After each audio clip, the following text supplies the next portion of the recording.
साथियों, आप जानते हैं कि जब से भारतीय जनता पार्टी की सरकार देश में आई है, हमेशा संविधान बदलने की बात करती है। इनके नेता, इनके सांसद कहते हैं 400 पार आएंगे तो हम संविधान बदलेंगे।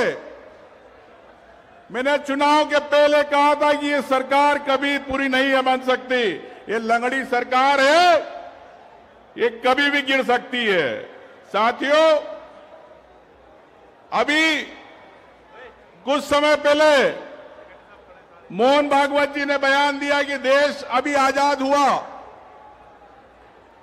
राम भगवान को, मंदिर को लेके हम भगवान राम का आदर करते, सम्मान करते, लेकिन मोहन भागवत जी भूल गए कि देश को आजाद कराने में उन शहीदों का, उन स्वतंत्रता संग्राम सेनानियों का, उन परिवारों का पूरे देश में योगदान है।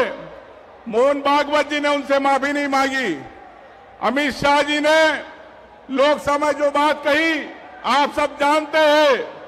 तो ये दलितों का अपमान करने वाली, आदिवासियों का अपमान करने वाली ये भारतीय जनता पार्टी कभी देश को एक नहीं कर सकती। मैं मानता हूं कि अंबेडकर यानी न्याय, अंबेडकर यानी समानता, अंबेडकर यानी संविधान, अंबेडकर यानी ज्ञान की मशाल, अंबेडकर यानी धर्मनिरपेक्षता।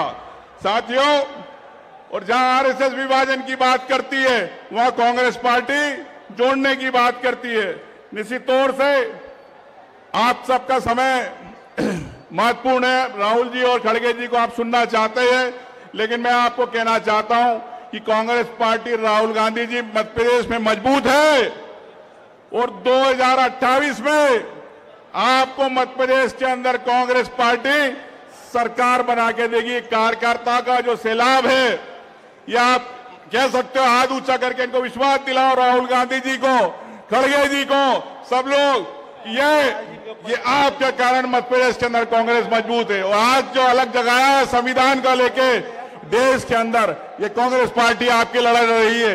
हर व्यक्ति की, हर स्वतंत्र अभिव्यक्ति की जो भारतीय जनता पार्टी रोकना चाहती है, इस हिटलर सरकार के खिलाफ कांग्रेस पार्टी ने अलग जगाया। मैं आपसे यही कहना चाहता हूं। धन्यवाद। जय Hind.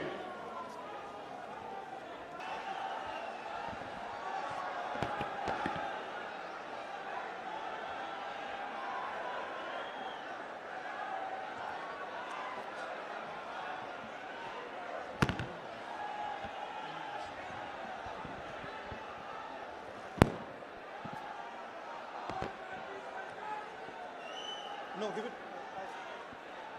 I think you have to connect it.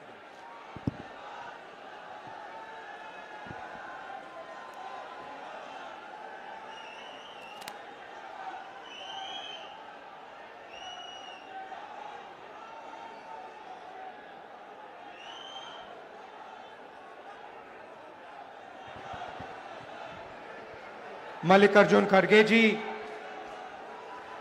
KC Venugopal ji, Jitendra Singh ji, Umang Singhar ji, stage पे सीडब्ल्यूसी मेंबर्स, कांग्रेस पार्टी के सीनियर नेता, हमारे प्यारे कार्यकर्ता,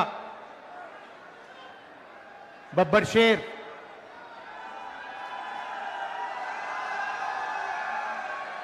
भाइयों और बहनों और प्रेस के हमारे मित्रों, आप सबका यहां बहुत बहुत स्वागत, नमस्कार। कैसे हैं आप लोग?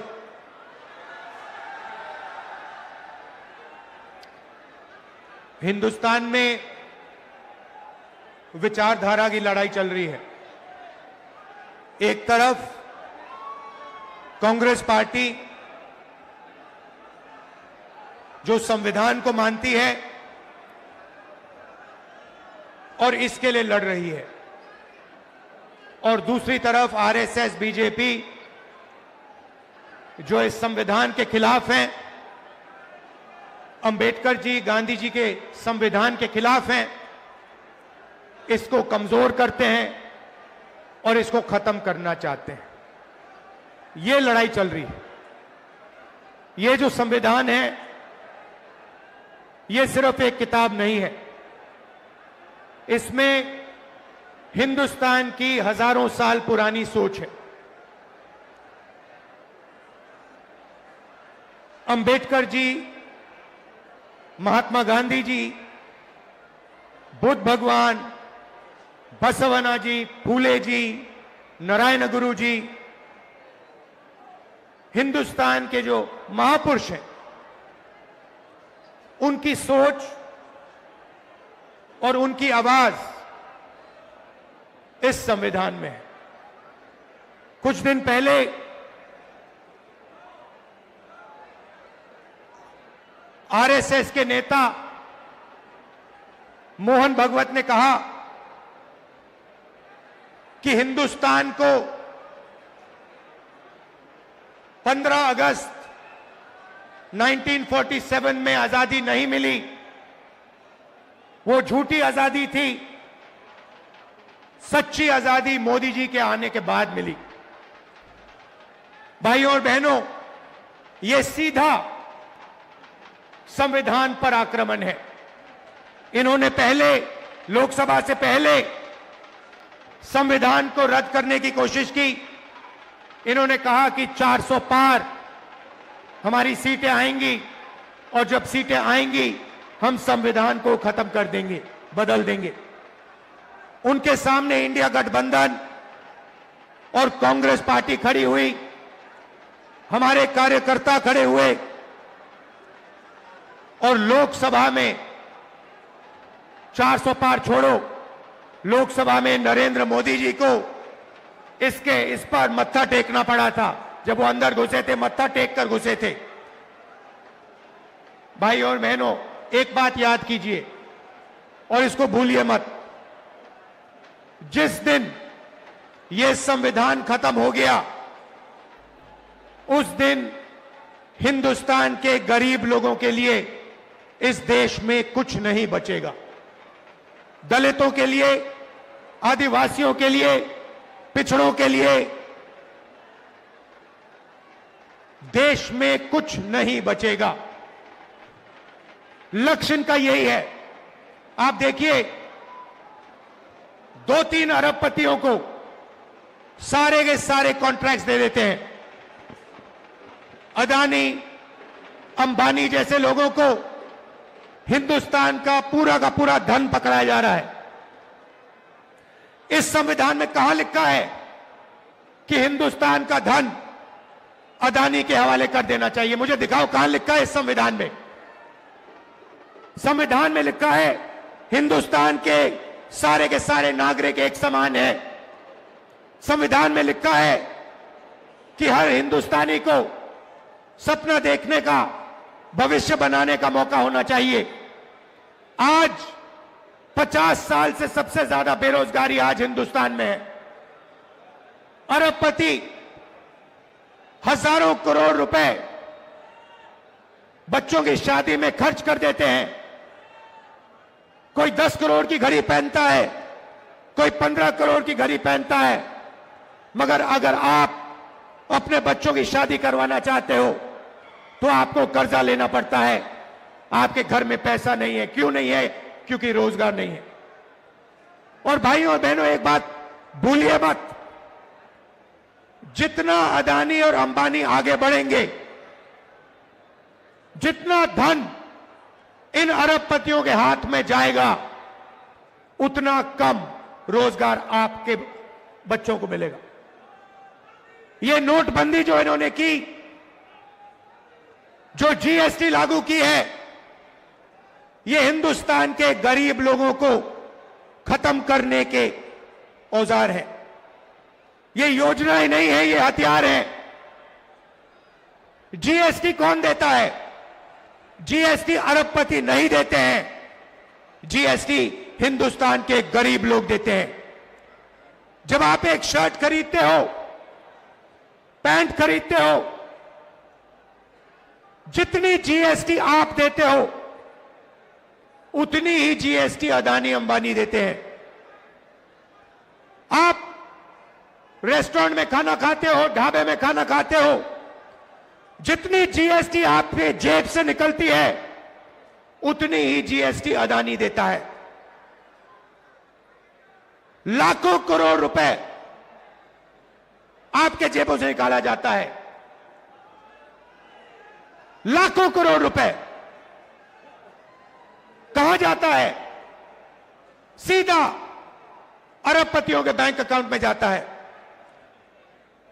16 लाख करोड़ रुपए नरेंद्र मोदी जी ने अरबपतियों का कर्जा माफ किया है। किसका पैसा था वो? उनका पैसा नहीं था, आपका पैसा था। कर्जा माफ कैसे हुआ? आपके पैसे से हुआ, आपकी मेहनत से हुआ। मगर मैं आपसे पूछना चाहता हूं, किस किसान का कर्जा माफ करते हैं? किस मजदूर का पैसा माफ करते हैं? किस स्टूडेंट का पैसा कर्जा माफ करते हैं? तो जीएसटी आप देते हो, मेहनत आप करते हो, और चाइना का माल अदानी अंबानी ये लोग हिंदुस्तान में बेचते हैं। चाइना के युवा को रोजगार मिलता है, अदानी को अंबानी को फायदा होता है, और आपके बच्चों के हाथ से रोजगार छीना जाता है। और ये पूरा का पूरा सिस्टम कैसे चल रहा है? आपके जेब में से पैसा निकालकर जीएसटी का पैसा, टैक्स का पैसा, फर्टिलाइजर का पैसा, सारा का सारा आपके जेब में से निकलकर अदानी अंबानी की जेब में जाता है।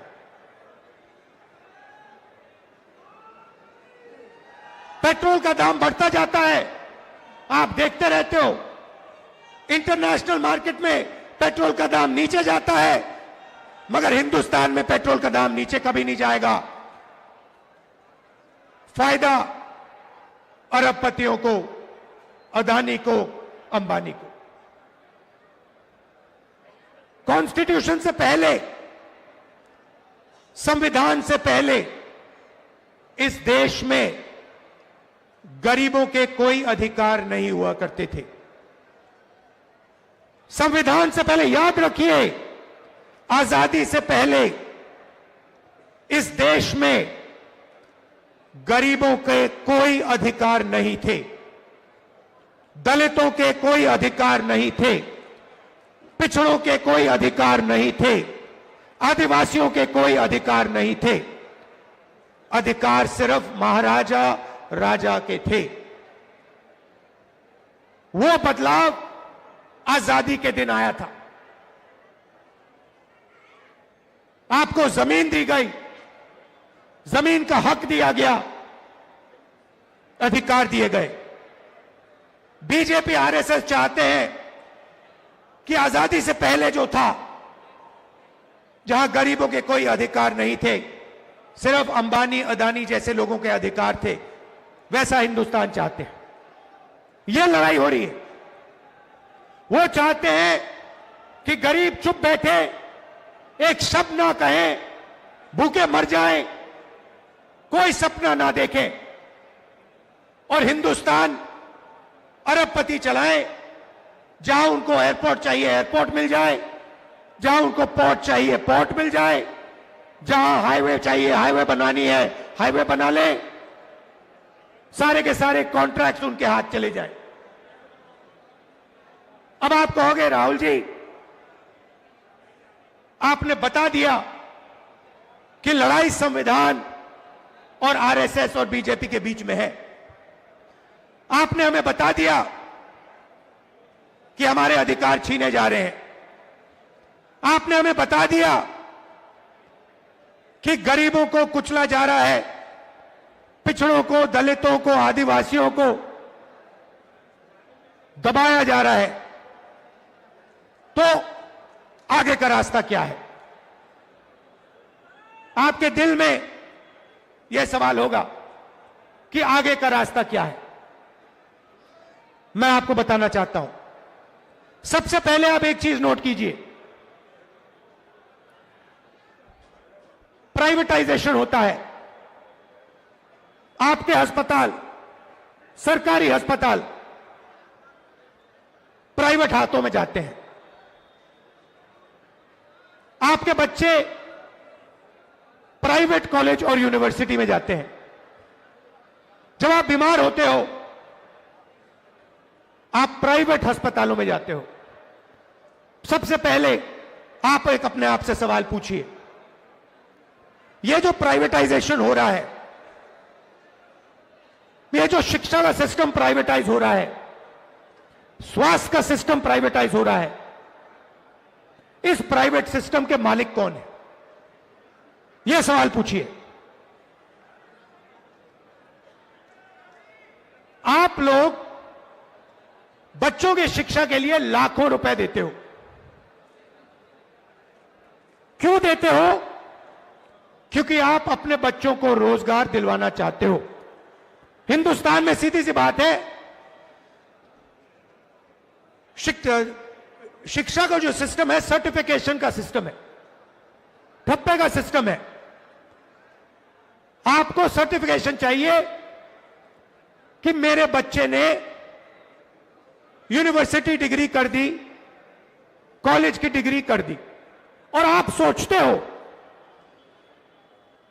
करोड़ों लोग सोचते हैं, करोड़ों युवा सोचते हैं कि इस सर्टिफिकेशन के साथ आप अपनी जिंदगी बना पाओगे। सोचते हैं कि लाखों रुपए देने के बाद, अरबपतियों को लाखों रुपए देने के बाद, मेहनत करने के बाद हमारे बच्चों को सर्टिफिकेशन मिल जाएगा और उनको रोजगार मिल जाएगा। भाई और बहनों, यह सरासर झूठ है। इस देश में आपके बच्चों को रोजगार नहीं मिल सकता है, चाहे वो कुछ भी कर ले। क्षमता हो, ऊर्जा हो, सपना हो, इस देश के युवाओं को रोजगार नहीं मिल सकता है। तो मैं आपसे क्या रहा हूं? मैं कह रहा हूं कि लाखों रुपए आप अरबपतियों को शिक्षा के लिए दे रहे हो, और अरबपति हिंदुस्तान के रोजगार के सिस्टम को खत्म कर दिए हैं। नोटबंदी हुई, गलत जीएसटी लागू हुई। आप किसी भी छोटे दुकानदार से पूछो, किसी भी छोटे बिजनेस वाले से पूछो, जो अदानी अंबानी जैसे नहीं है, जो नरेंद्र मोदी के ऑफिस में नहीं जा सकते, उनसे पूछो जीएसटी से फायदा हुआ, नोटबंदी से फायदा हुआ? वो आपसे कहेंगे भैया नोटबंदी, जीएसटी ने हमें खत्म कर दिया, मरवा दिया। रोजगार कौन देता है? अदानी अंबानी नहीं देते। रोजगार करोड़ों छोटे बिजनेस वाले देते हैं, स्मॉल मीडियम बिजनेस वाले देते हैं। उन सबको इन लोगों ने तक खत्म कर दिया है। नतीजा है, आप अस्पताल जाओ, लाखों रुपए अरबपतियों को दो, उसके बाद आप बच्चों को कॉलेज भेजो, लाखों रुपए अपनी जेब से निकालकर आप अरबपतियों को दो। इस सोच में दो कि आपके बच्चों को शिक्षा मिलेगी, सर्टिफिकेशन मिलेगा। मगर जो सर्टिफिकेशन आपको मिल रहा है बिना रोजगार के, उसका कोई मतलब ही नहीं है, वो कचरा है। यह देश की सच्चाई है। आईआईटी के जो स्टूडेंट्स हैं उनको रोजगार नहीं मिल रहा, आईआईएम के लोगों को रोजगार नहीं मिल रहा, आईआईटी के लोगों को रोजगार नहीं मिल रहा। आपको कहां से मिलेगा? बात समझिए, आपको गुलाम बनाया जा रहा है। दलितों को, पिछड़ों को, आदिवासियों को, गरीब जनरल कास्ट के लोगों को एक बार फिर गुलाम बनाया जा रहा है। और मैं हैरान हो जाता हूं, आप देखते जा रहे हो, आपकी लाइफ बर्बाद हो रही है, जिंदगी खत्म हो रही है। आप देखते जा रहे हो। बीजेपी कहती है दूसरी आजादी मिली, सच्ची आजादी मिली।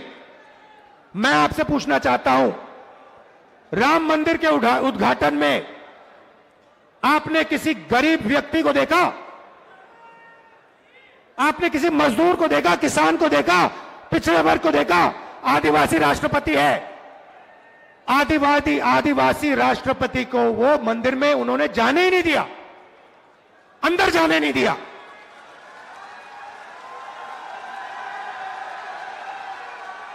आदिवासी राष्ट्रपति को अंदर जाने नहीं दिया, दलितों को अंदर जाने नहीं दिया, पिछड़ों को अंदर जाने नहीं दिया।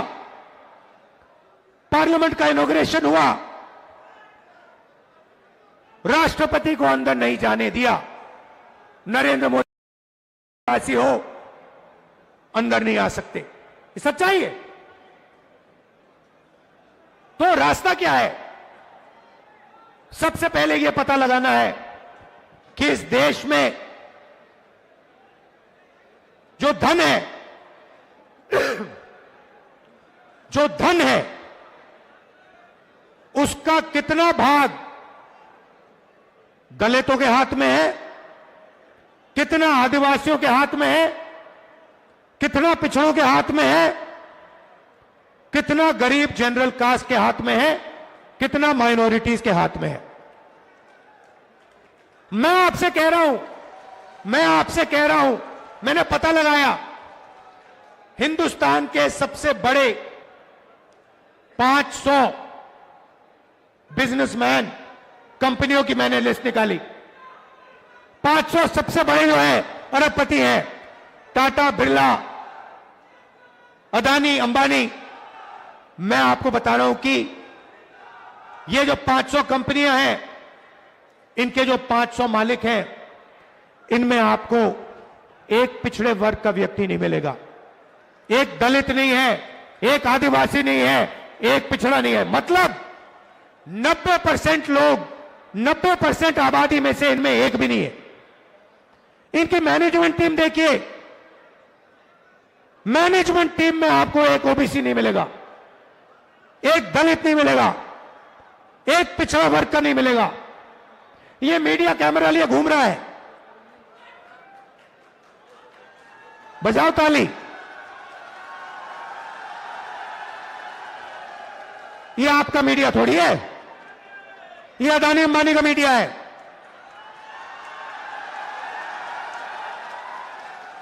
आप भूखे मर जाओ, आपके बच्चे भूखे मर जाएं, आत्महत्या कर ले, किसान मर जाएं, इनको कोई फर्क नहीं पड़ता। ये अदानी अंबानी की शादी दिखाएंगे।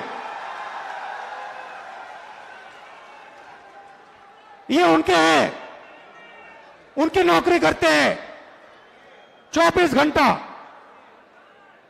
हिंदुस्तान के किसान की बात नहीं करेंगे, मजदूर की बात नहीं करेंगे, बेरोजगार युवाओं की बात नहीं करेंगे, अदानी अंबानी की शादी की बात करेंगे। अफगानिस्तान की बात होगी, पाकिस्तान की बात होगी, मगर हिंदुस्तान की बात, किसानों की बात, मजदूरों की बात ये नहीं करेंगे। और आपके हर एक के घर में घुसे हुए ही है, सब बेरोजगार है हिंदुस्तान में, और कोई रास्ता नहीं। भैया टीवी देखो 24 घंटा, तो देखना ही पड़ेगा, जो ये कहेंगे देखना ही पड़ेगा। डराने में लगे हिंदुस्तान को कि देखो देखो अफगानिस्तान में क्या हो रहा है, देखो देखो उधर क्या हो रहा है। अरे हमें यह भी बता दो हिंदुस्तान में क्या हो रहा है। अच्छा, इनके मालिकों की लिस्ट निकालो, मालिकों की लिस्ट निकालो, उसमें आपको एक पिछड़ा वर्ग का नहीं मिलेगा, एक दलित नहीं मिलेगा, एक आदिवासी नहीं मिलेगा, एक गरीब जनरल कास्ट का आदमी नहीं मिलेगा, जो गरीबी से निकल के बनाया अरबपति।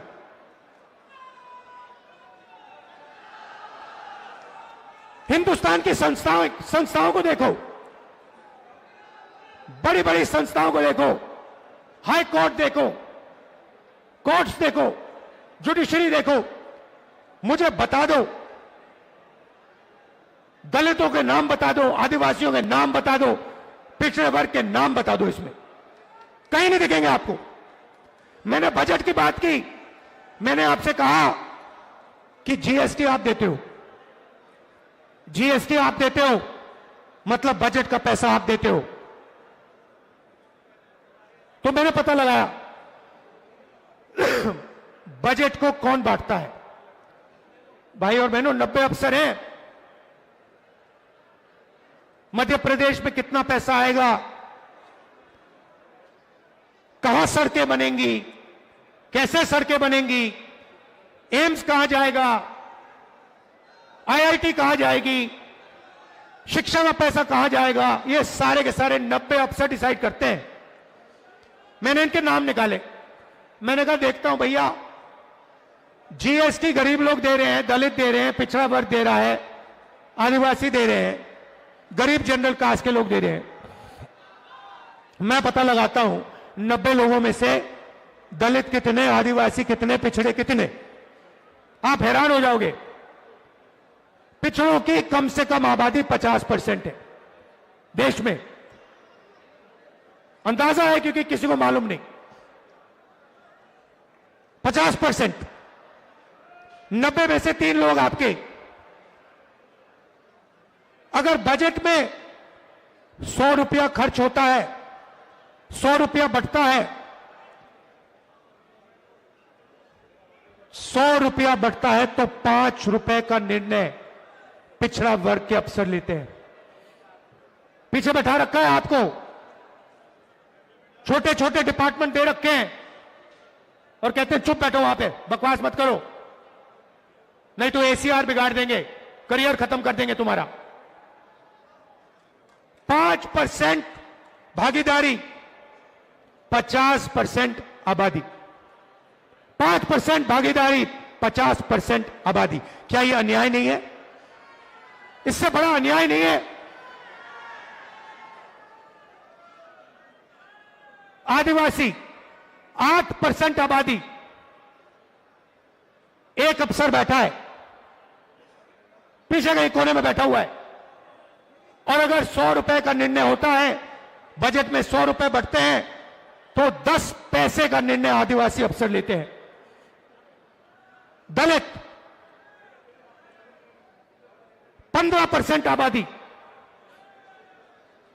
3 अफसर और 100 रुपए में से 1 रुपए की भागीदारी। मतलब अगर आप सबको जोड़ दो, दलित जोड़ दो, आदिवासी जोड़ दो, पिछड़ा वर्ग जोड़ दो,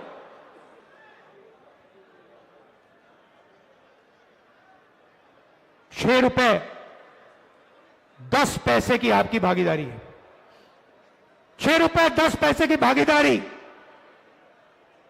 73%, 73% आपकी आबादी। तो ना बजट बांटते हो, ना आपके प्राइवेट कॉलेजेस, यूनिवर्सिटीज, ना आपके अस्पताल, ना आपकी ब्यूरोक्रेसी, आपके पास कुछ है ही नहीं। आपको आपका एक ही भविष्य है। आपका भविष्य एक दो है। एक, आप मजदूरी करो। बीजेपी की सोच है कि आप के 2 भविष्य है।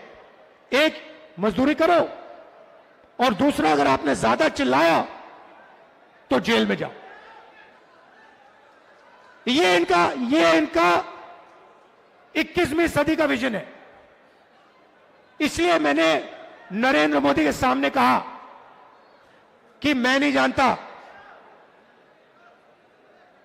आप तो कभी करने वाले हो नहीं, मगर जैसे ही कांग्रेस पार्टी की सरकार आएगी, चाहे मध्य प्रदेश में आए, चाहे दिल्ली में आए, जाति जनगणना हम आते ही करना शुरू कर देंगे। तेलंगाना के सीएम बैठे हैं, वहां पे क्रांतिकारी तरीके से हमने जाति जनगणना की है।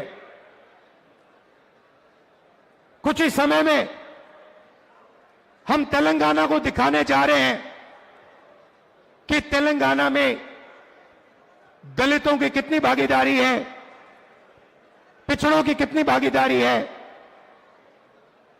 आदिवासियों की कितनी भागीदारी है। कौन सी संस्था में कौन कौन बैठा हुआ है। तेलंगाना में हमने काम शुरू कर दिया, कर्नाटक में हमने काम शुरू कर दिया, और यह क्रांतिकारी निर्णय होगा।